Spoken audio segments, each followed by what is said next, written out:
Going all the way back to Escape from Planet Matriarchy, those of you who've been kind enough to not just pick up, one of my titles, but to check out multiple of my titles, may have noticed that time travel is a theme that has cropped up a few times, especially with in terms of like the presented scenario for player characters. Escape from Planet Matriarchy is very much the Planet of the Apes kind of thing, where you have some 20th century astronauts on a deep space mission who find themselves shot 500 years in the future and now stranded on a planet where women have evolved from men. And Expedition to Ancient Egypt is about some, explorers in the early 20th century who get, zapped back in time to, post Bronze Age Egypt.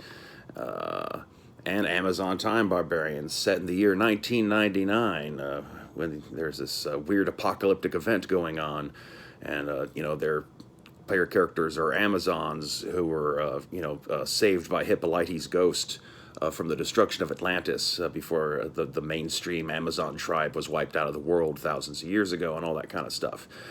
And peppered throughout other games, there's other kind of ongoing meta plots in the background across history.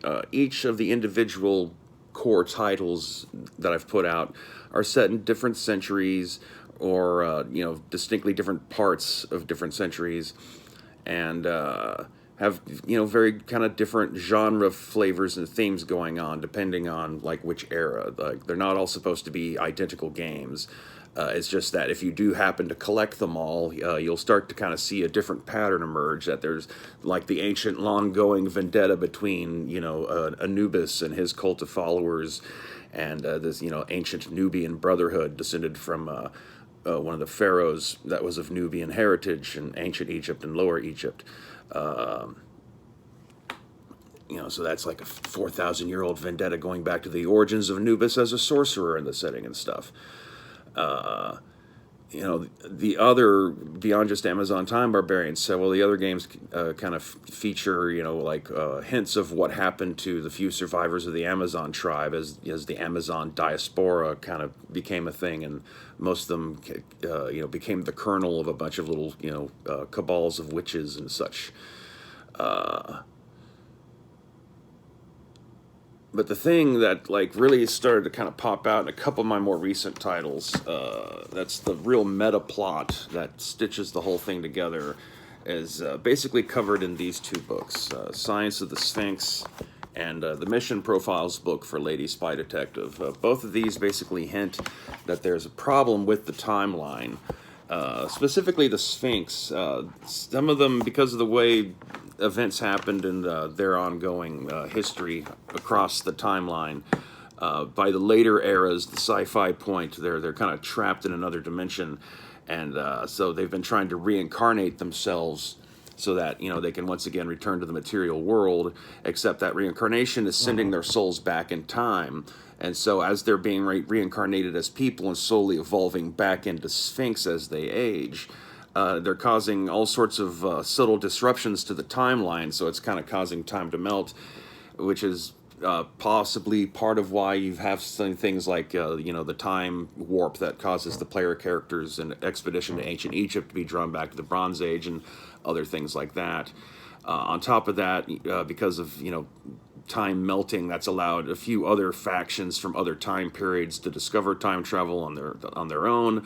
Not all of which are human. In fact, pretty much none of them are human. You got some Venetian robots from a distant future where humans are extinct, and the robots are kind of they were kind robots. It's just no matter how long our robots might try to take care of us, eventually we are going to go away, and they miss us, and so that's kind of part of their reasoning for going back in time to try to interfere with the past to try to help us prolong our lifespan.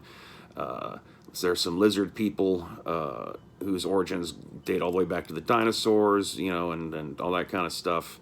There's a bunch of different things going on. It's kind of designed to be morphable. You don't have to have all the books to be able to play with these things. You can, just kind of pick and choose what sort of resources you want. There's a couple different books where you can get stats for the lizard people. There's a couple different books where you can get stats for Amazon characters, all that kind of stuff. Science of the Sphinx presents the reincarnated Sphinx as playable characters. I still leave the actual original alien Sphinx as being a bit too buff, for a player character.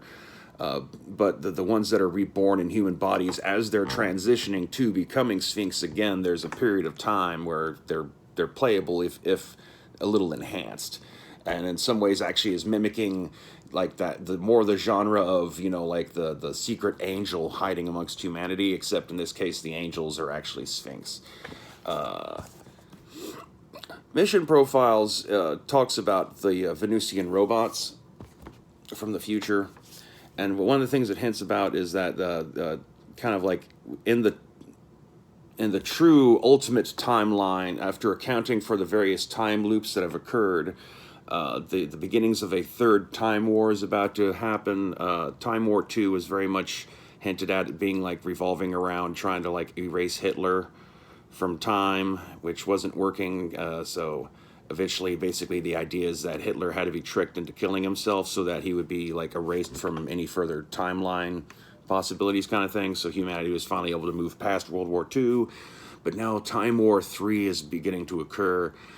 And that's, at this point, entirely left up for ye old wonderful GMs out there who've decided to pick up and play with these things. So if you're looking for a wonky time hijinks, time war kind of mega setting, check out Total Party Skills. I'll leave a description in the box below that will give you a link taking you to DriveThruRPG, where you can look at all my stuff, and if you feel like getting them in print, you can go on Amazon and search for them by title. So thank you. Go away.